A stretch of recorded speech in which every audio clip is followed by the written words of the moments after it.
ओम नमः शिवाय। दोस्तों वीडियो में आप सभी लोगों का बहुत बहुत स्वागत है। दोस्तों आज की वीडियो का विषय है कि आखिर भगवान भोलेनाथ अपने तन पे वस्त्र की जगह बागंबर की खाल क्यों धारण किए हैं, इसके पीछे की क्या घटना है। आज इसी विषय पे हम आपको विस्तृत रूप से जानकारी देंगे। जैसा कि आप लोग जानते हैं, भगवान शिव का रूप अद्भुत है। उनके सिर पर चंद्रमा, एक हाथ में डमरू, दूसरे हाथ में त्रिशूल और वस्त्र के रूप में बाघ की खाल है। लेकिन भगवान शिव बाघ की खाल ही क्यों पहनते हैं, तो चलिए जानते हैं इसके बारे में। दोस्तों भगवान शिव की महिमा अपरंपार है। उनके स्वभाव को आज तक कोई नहीं समझ पाया। अगर वह किसी से खुश हो जाते हैं तो उसके जीवन की सभी इच्छा को पूर्ण कर देते हैं, और अगर किसी से क्रोधित हो जाते हैं तो उसे अपना तीसरा नेत्र खोलकर भस्म भी कर देते हैं। भगवान शिव की प्रत्येक वस्तु अलौकिक है। लेकिन क्या आप जानते हैं कि भगवान शिव बाघ की खाल को वस्त्र के रूप में क्यों धारण करते हैं? अगर नहीं तो हम आपको इस वीडियो में उसी के बारे में, इसके पीछे की घटना के बारे में आपको जानकारी देंगे। दोस्तों शिव पुराण के अनुसार जब भगवान विष्णु ने हिरण्याकश्यप को मारने के लिए नरसिंह अवतार लिया था, तब उनका स्वरूप आधे सिंह और आधे नर का था। माना जाता है कि हिरण्याकश्यप का वध करने के बाद भगवान नरसिंह अत्यधिक क्रोधित हो गए थे। भगवान शिव ने जब नरसिंह भगवान का क्रोध देखा तो उन्होंने वीरभद्र नामक एक अंश अवतार उत्पन्न किया और उससे कहा कि वह नरसिंह देवता से यह अनुरोध करे कि वह अपना क्रोध त्याग दे। वीरभद्र ने ऐसा ही किया, लेकिन जब नरसिंह भगवान नहीं माने तो वीरभद्र ने शरभ रूप धारण कर लिया।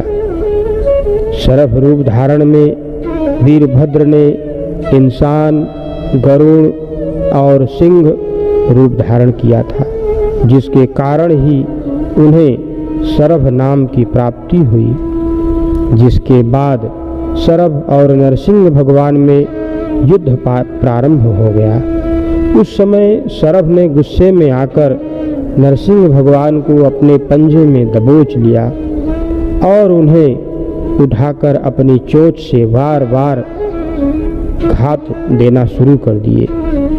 जिसके बाद नरसिंह भगवान अत्यधिक घायल हो गए और उन्होंने अपने शरीर को त्यागने का फैसला कर लिया।